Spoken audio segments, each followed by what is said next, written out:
Meu sobrinho desencarnou num acidente e desencarnou na hora. E nesse mesmo instante ele deu uma comunicação através de uma amiga dizendo que precisava de ajuda. Isso pode acontecer, Jorge? Poder pode. Até a obra de André Luiz tem um livro, não vou lembrar agora qual, em que uma pessoa desencarna e ele aparece para um familiar. Ele não fala que precisa de ajuda, mas ele aparece quase que instantaneamente. E na minha família eu tive um caso desse tipo. Eu tenho um primo que eu não tinha nem nascido ainda, vocês imaginam?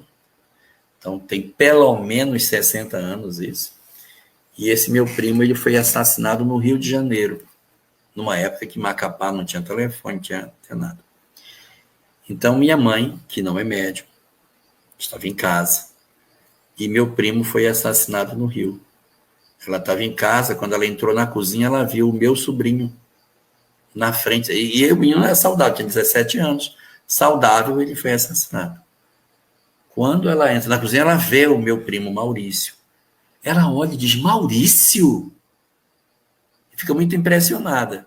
Aí fala para o meu pai, eu acabei de ver o Maurício na cozinha. O que é isso? Meu pai disse, olha, meu pai que tinha muito conhecimento espiritual, disse, olha, isso é um mau sinal, hein?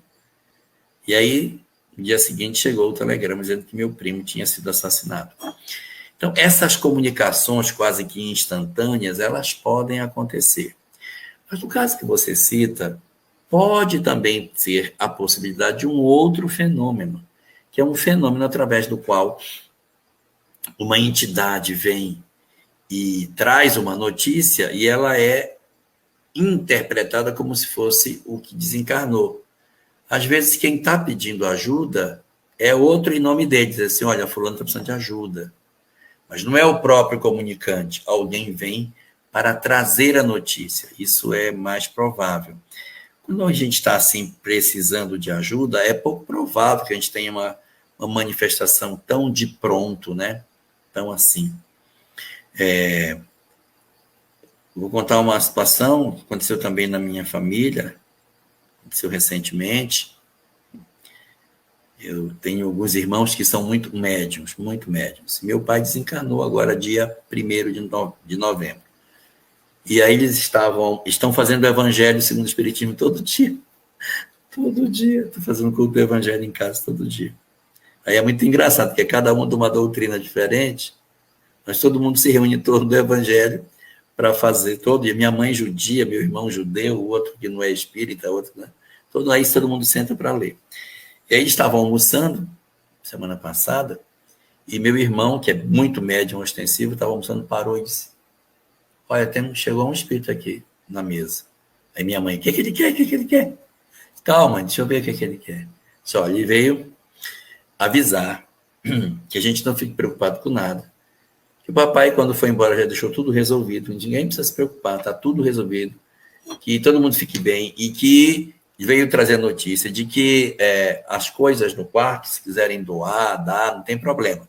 Está dizendo que está tudo liberado e que meu pai não vai criar nenhum problema se doar. Está tudo liberado para doação. Ele veio aqui só dar esse recado e foi embora. De repente, alguém poderia dizer, olha, o meu pai esteve lá e disse, porque eu quero ser vindo da parte do teu pai para dizer isso. E alguém podia dizer, teu pai veio dizer. E o meu irmão disse, não era o papai, não. Era uma pessoa em nome dele para dizer isso. Só que em processo de filtragem mediúnica, a gente pode tomar um espírito pelo outro e acabar tendo uma experiência desse tipo.